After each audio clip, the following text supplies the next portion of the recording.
Hey everyone, and welcome back to another episode of Million Dollar Media. I'm your host Max Kellerhalls, and with me today we have. Terrell Franklin. And today we are going to be doing a review slash retrospective of the movie The Suicide Squad, James Gunn and DC's first attempt at making something together. We're basically covering this as just like a companion piece for the Peacemaker season 2 review. It's just so that we can show the beginning of basically John Cena's Peacemaker character and what seems to be the last.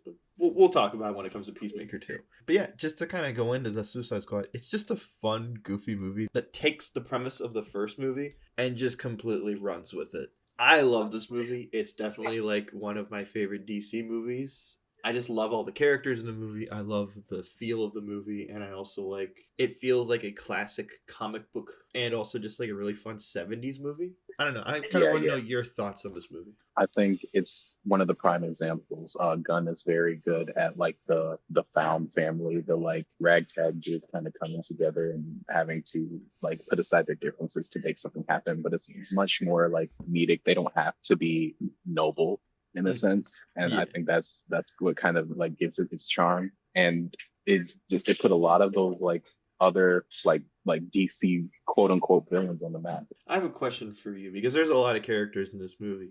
Is there one that really stands out to you? So it only stands out because I just don't love the casting, and that is Deadshot. Because for me, I love Deadshot as a character. It is just Are like you he's are you talking about Bloodsport?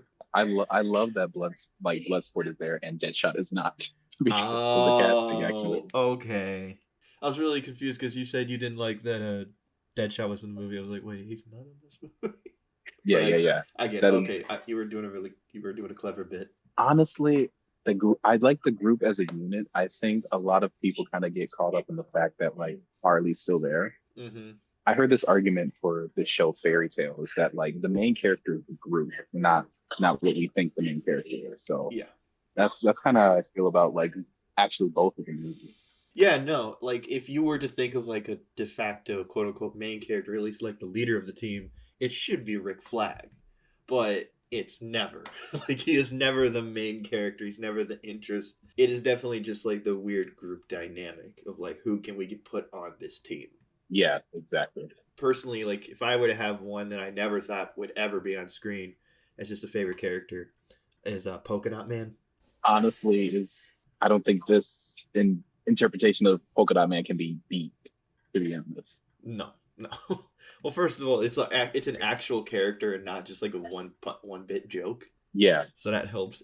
Like I heard him talk about like who like James Gunn decided to put on the team and why, and the reason why he had Polka Dot Man and not someone like Condiment King. It says he was like, well, Polka Dot Man was created in earnest. Like someone actually came up with that character as a villain and not as a joke. Whereas Condiment King is just a straight up joke. yeah, So he wanted to make like actually do these characters justice and be like, okay, if this guy did exist, what would he be like? And just this guy who has imposter syndrome and many other mental illnesses. He's just I don't know, just the way David Dastmalchian plays him is just so funny. I think we should also give some love to Ratcatcher. Just feels like a very like Dungeons and Dragons way of making a character in a movie like that. It's just I actually really like Ratcatcher. Oh, I love Rick. I love Danielle Melchior just as the character. Like, she's definitely the heart of the group. Like, of all of, like these horrible quote unquote people, she's the nicest person on the group. She's like the one that just, yeah, she did crimes, but they weren't like heinous crimes. It was crimes like these other people. She just seemed to be like someone who just needed to get by, and this is just her superpower. Yeah, 100%. Yeah, yeah. And I don't know, I love her performance and I love the little joke that they give her where she's just always tired and just she just is a very heavy sleeper. That made me laugh. I guess just kind of going back a little bit.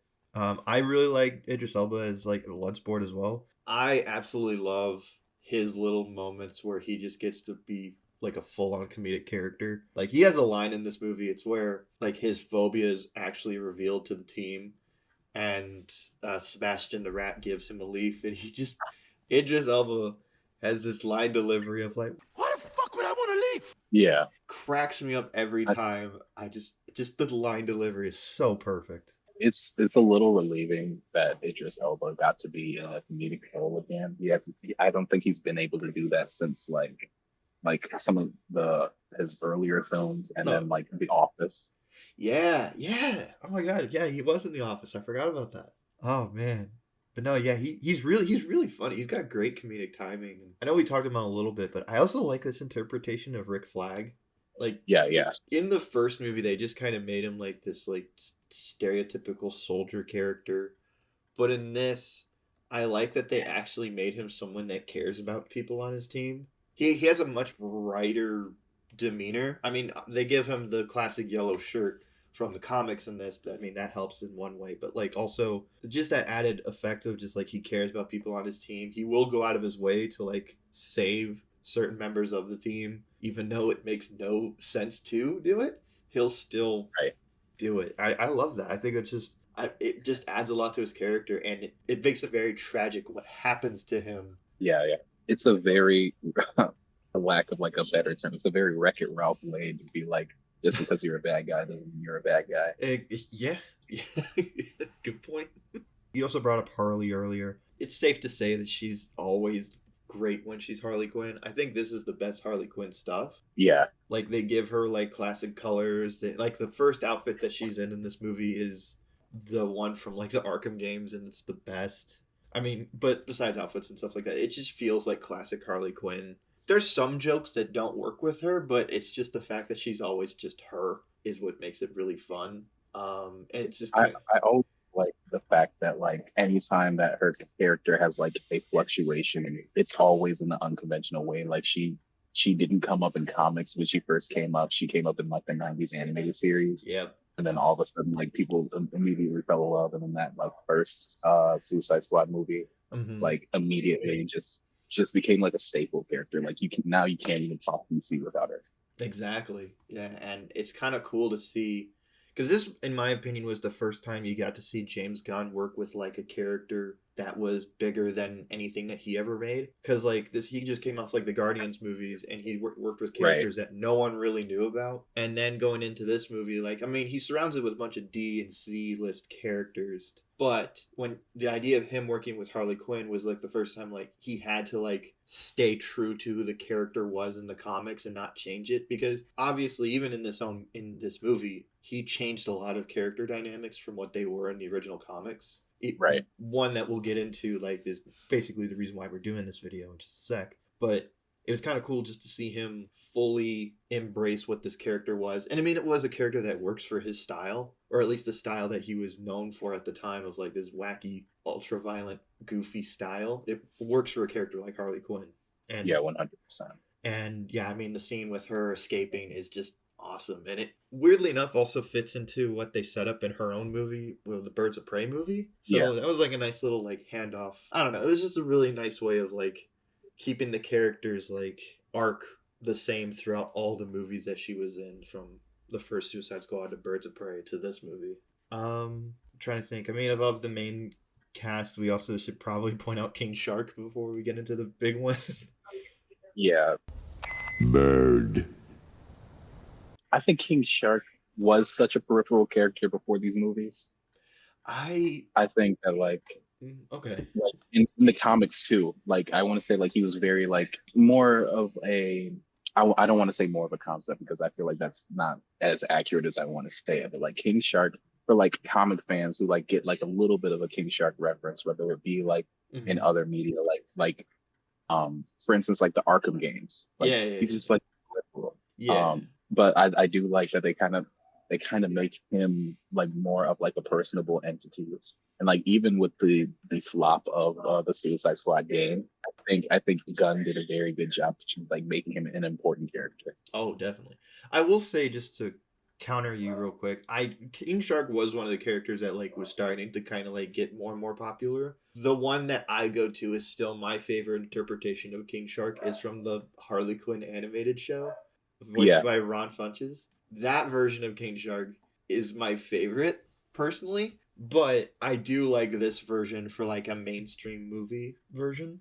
Like it's very much the character broken down to such a basic level. I don't know, like it's basically just like what kind of comedy you prefer, and personally, like I do really like the the dweeby ultra smart version of King Shark over Yeah, this kind of baby version. But I will say he had like this version voiced by Sylvester Stallone of all people. First of all, that is crazy casting. it is an insane. Like it's an insane pull to Yeah, like put those two together.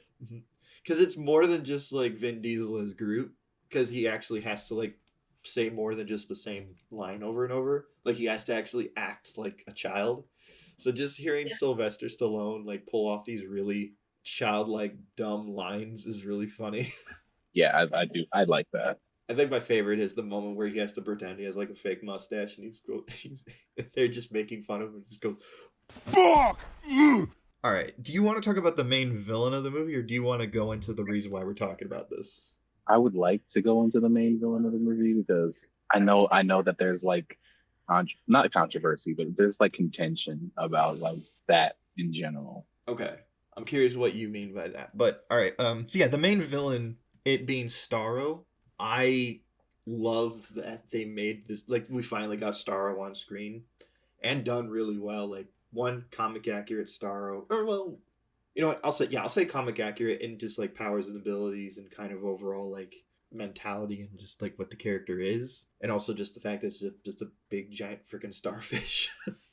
I think he works better as a Suicide Squad villain now than a Justice League villain because of just how big and popular the Justice League has become, I should say. That a character like this seems a little too goofy, but for a Suicide Squad villain, this works perfectly in my opinion. I personally like Starro being in this movie. Mm-hmm. I think the kind of like also like the just board mind control was also very like fun aspect of it. Mm-hmm.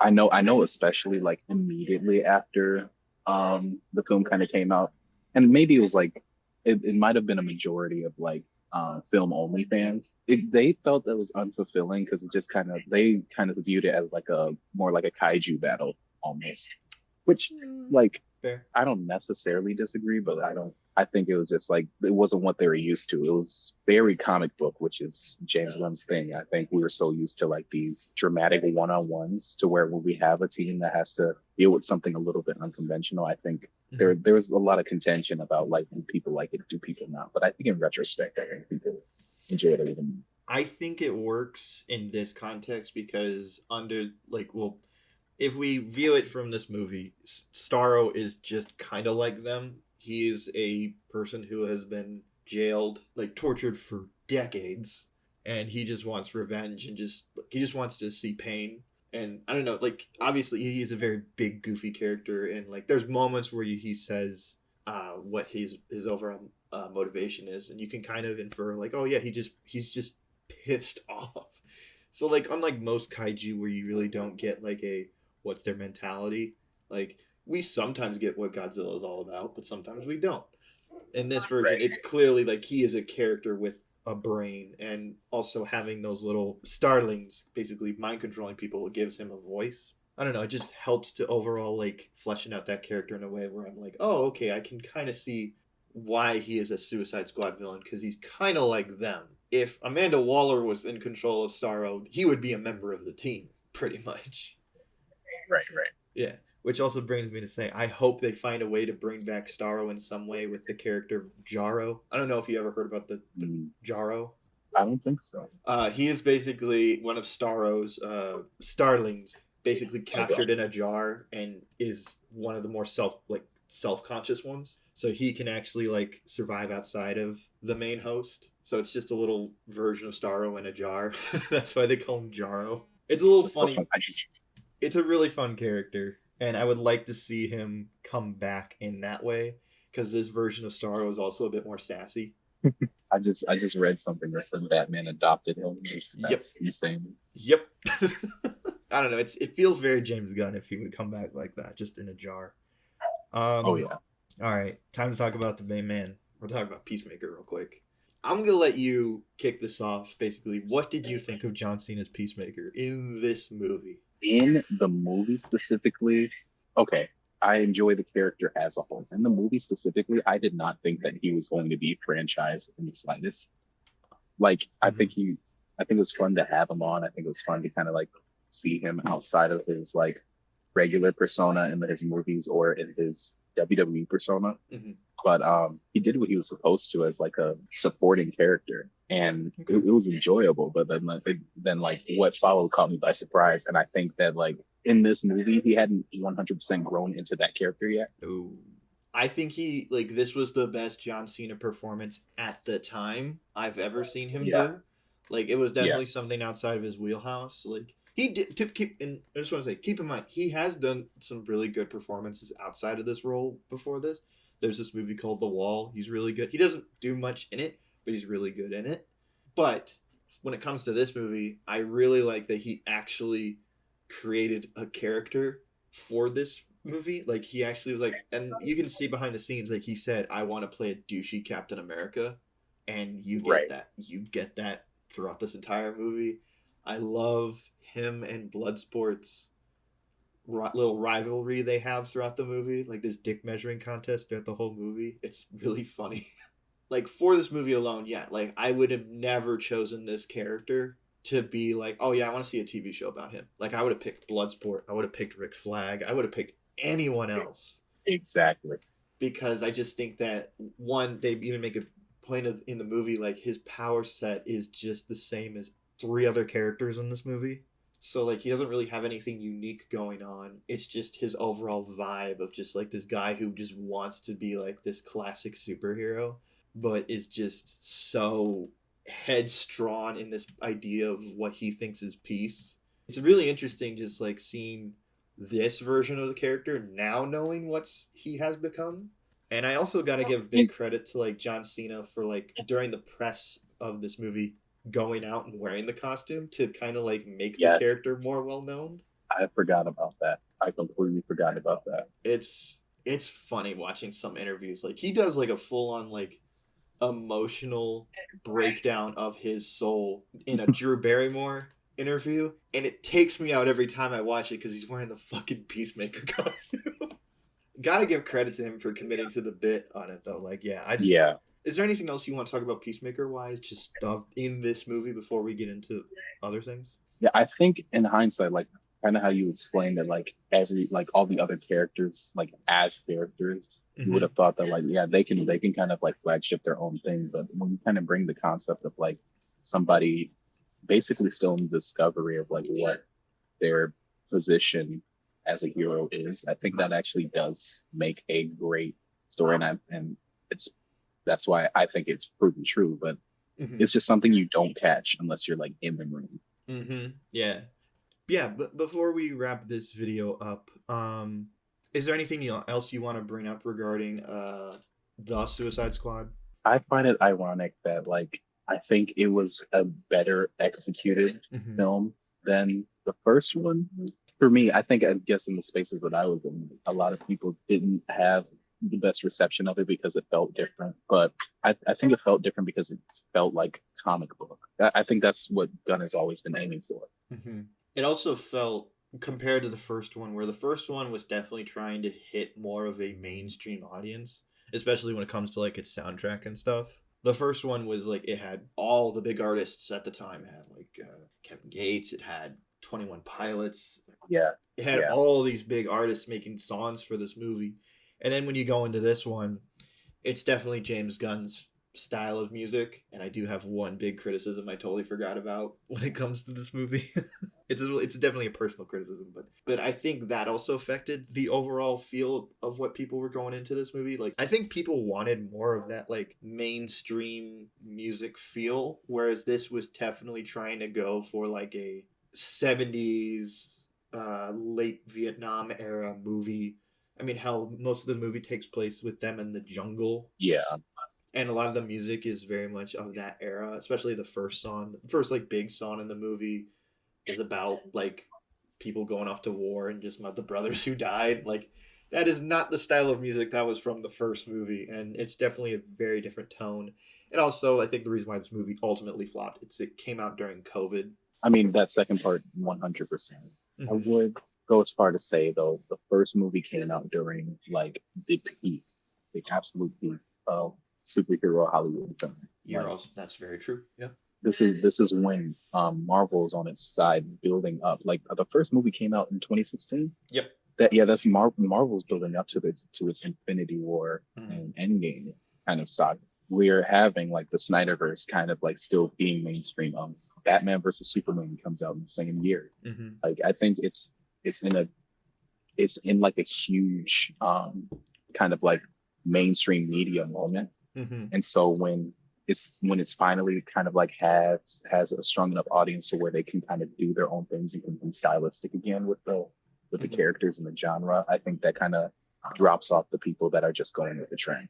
I agree. I don't think we're ever going to get a Suicide Squad movie again. One, because of what's going on in the DCU, and also just the first film not being a critic favorite and the second film not doing so well box office wise. But Yeah.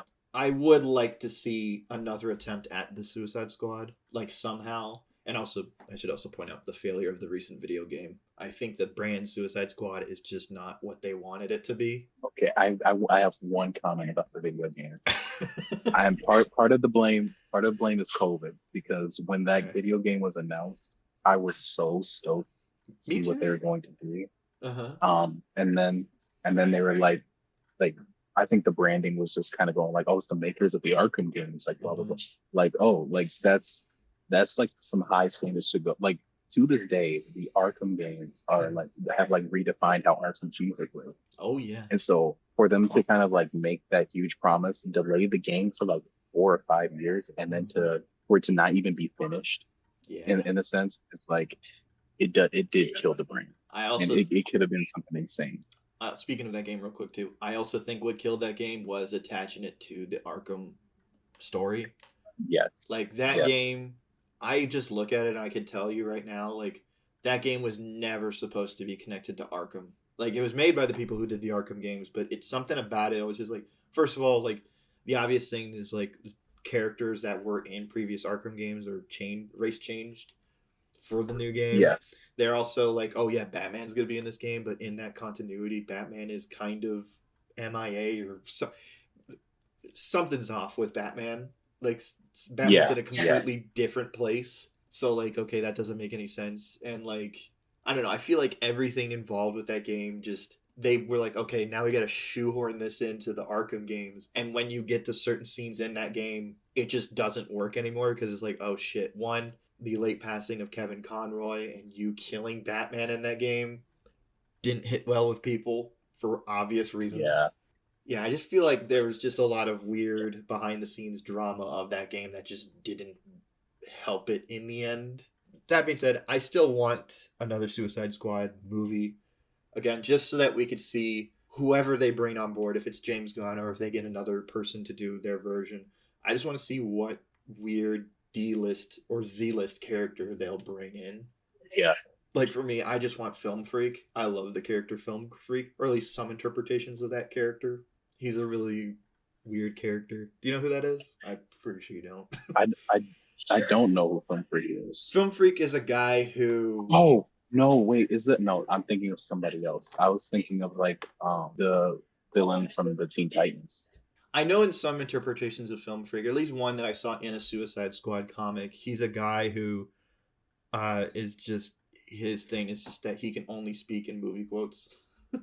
It's just a stupid character, and he dies. That's hilarious. He dies in the first comic that at least I read of him in, and I thought you could really do a lot of fun things with that character. Like, what if he like sees fight choreography in a movie and he can copy it? Like he's like a taskmaster only for movies. I don't know. I just think that'd be like a fun character to do, like in a movie, like just because it's so ridiculous.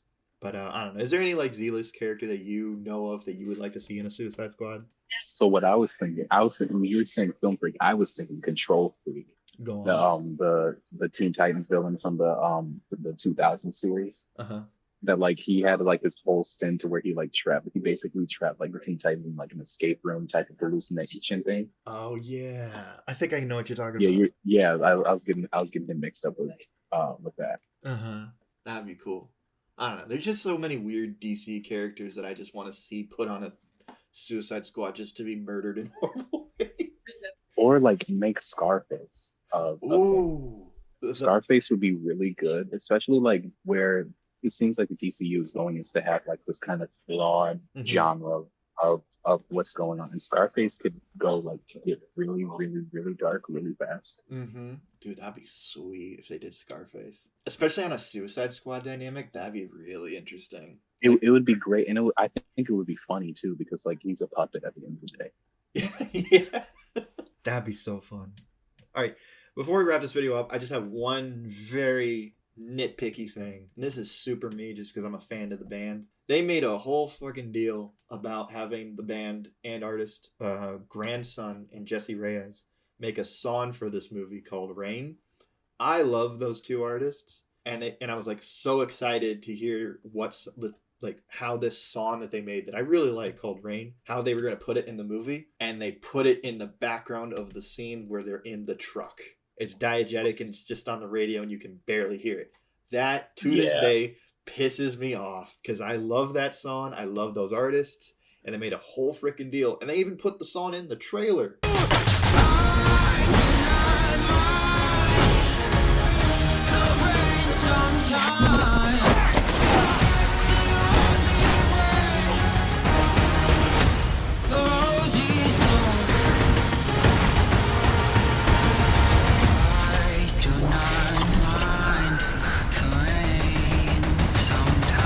It pisses me off to this day that they didn't make this a bigger moment with this song. But again, that is super nitpicky. If I have any negative against this movie, it's that. If that's all we got to say, I think we could wrap this video up there. We're going to move on to our review of Peacemaker Season 2. So stay tuned for that video. It should be out very shortly, actually. With me today, we had... Terrell Franklin. Please like, subscribe, and share. Please subscribe to our Patreon. We have a lot of good stuff coming on the horizon. I hope you all have a good day. Bye.